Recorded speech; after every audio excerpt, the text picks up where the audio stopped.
Merci beaucoup à vous. D'abord, je voudrais vous remercier pour l'opportunité que vous me donnez de parler du mouvement Les Bataillons de Patrice Talon. Nous sommes un certain nombre de personnes réunies dans ce creuset pour susciter la candidature de son Excellence, Monsieur le Président de la République, Patrice Talon.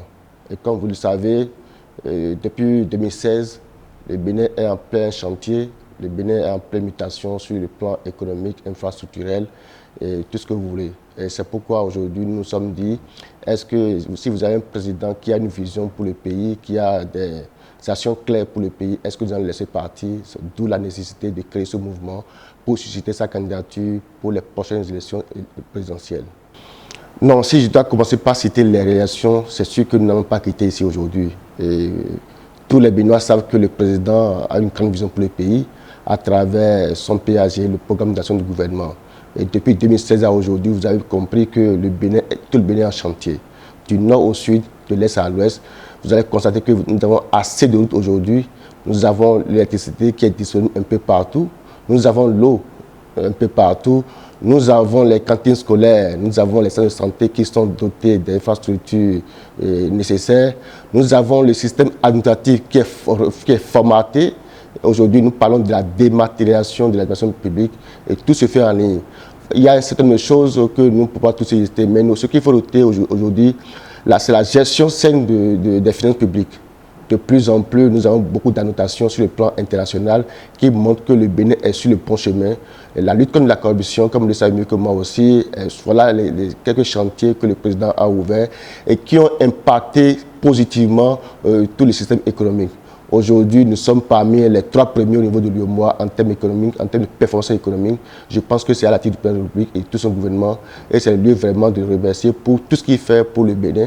Et nous voulons, à travers ces actions, susciter sa candidature pour que d'ici à l'horizon 2026, le Bénin soit cité parmi les grandes nations dans le monde planétaire.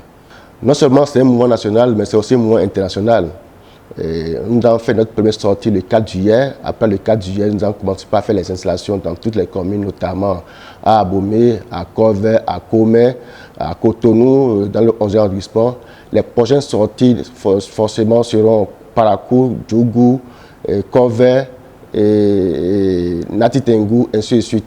C'est pour dire que c'est un mouvement international. Même nos frères qui sont au niveau de la diaspora nous sollicitent et nous appuient fortement. Parce que quand vous voyez la composition de ce mouvement, c'est des jeunes leaders éclairés comme le président Talon. Et nous sommes très confiants que ce mouvement va aller loin pour susciter sa candidature. En tout état de cause, notez que ce mouvement est là pour appeler les jeunes à nous rejoindre rapidement, à susciter la candidature, parce que les actions que nous menons aujourd'hui, c'est ça qui détermine l'avenir de demain. Donc si aujourd'hui nous ne posons pas les bonnes actions, nous ne posons pas les bons pas avec le président Talon, peut-être que nous allons regretter. C'est pourquoi nous incitons tous les jeunes à nous rejoindre rapidement, n'est-ce pas, à travailler la main dans la main pour que le président puisse revenir, afin que nous ayons encore plus de routes, plus de centres de santé, plus d'écoles, plus de cantines scolaires, ainsi de suite. Donc, les actions que nous avons prévues, c'est d'abord de signer des pétitions au niveau de tout le Bénin pour dire au président de la République, voilà un certain nombre de personnes, un certain nombre de jeunes qui souhaiteraient que vous vous présentez pour les prochaines élections. Donc voilà le travail phare que nous faisons d'abord. Nous avons pris l'engagement de signer au moins 500 000 pétitions pour le président de la République, pour que vraiment qu'il écoute nos cris de détresse pour nous sauver pour les élections présidentielles 2021. Parce que jusqu'à aujourd'hui, le président n'a jamais dit à quelqu'un qu'il est candidat ou pas. Donc nous voulons lui forcer un peu la main pour que l'œuvre qu'il a entamée puisse achever.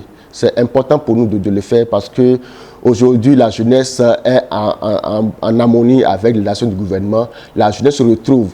Quand vous prenez aujourd'hui la dématérialisation des aides administratives, les cas judiciaires, quand tu es à Parakou, il faut quitter Cotonou pour aller à Parakou, tu fais la demande, tu reviens et tu repars. Aujourd'hui, tu as la possibilité, n'est-ce pas, d'avoir tous ces documents en ligne. Quand vous avez un président qui fait toutes ces actions, ce qu'il faut faire en tant que jeune, c'est de l'encourager, n'est-ce pas, c'est de le susciter pour sa prochaine candidature.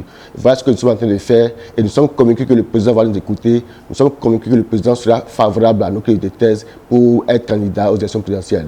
En tout cas de cause, si le président est candidat, il sera réélu au premier tour KO parce qu'il a des actions, il a des réalisations à vendre. Aujourd'hui, la tâche est facile pour la jeunesse parce que le président a travaillé.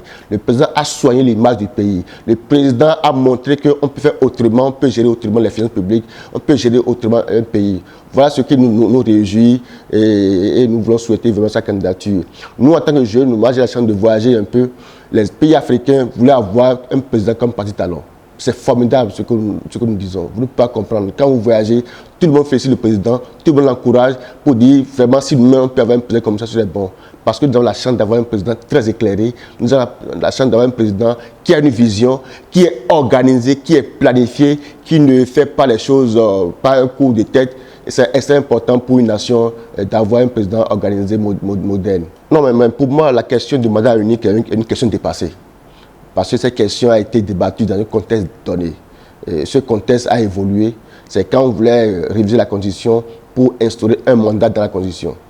Cette proposition n'a pas prospéré, donc c'est une question dépassée. Le président, avec l'actuelle Constitution, lui permet de faire 2 mandats. Donc, c'est à lui de décider ce qu'il va faire de son mandat ou pas. Mais ce que nous voulons, est-ce qu'il faut arrêter le mouvement qui est en marche? Je pense que si vous êtes au Bénin, à Cotonou, un peu partout, vous voyez ce qui se passe dans le pays. Est-ce qu'il faut arrêter ça? Le PAG n'est pas encore arrivé au terme. Est-ce qu'il faut arrêter le mouvement? Non, je pense qu'il faut qu'on trouve la formule pour parler au président, pour qu'il soit candidat aux prochaines élections législatives et présidentielles, pour qu'enfin, n'est-ce pas, le développement escompté, le développement espéré par le Bénin puisse être au rendez-vous pour les prochaines années. Non, je voudrais particulièrement m'adresser à la jeunesse. La jeunesse qui constitue une couche importante en termes d'élection, en termes d'action à mener sur le terrain, de rejoindre rapidement les mouvements, les batailles du Patrice Talon. C'est un mouvement très organisé, c'est un mouvement très structuré et qui, dans son sein, a des jeunes leaders. Je voudrais vraiment leur demander de nous rejoindre pour que nous fassions le combat ensemble pour susciter la candidature du président de la République. Deuxième chose, après les élections, il faut que ce mouvement soutienne toujours le président de la République. Parce que ce que nous faisons aujourd'hui, c'est pour la jeunesse. Ce que le président fait aujourd'hui, c'est pour la jeunesse.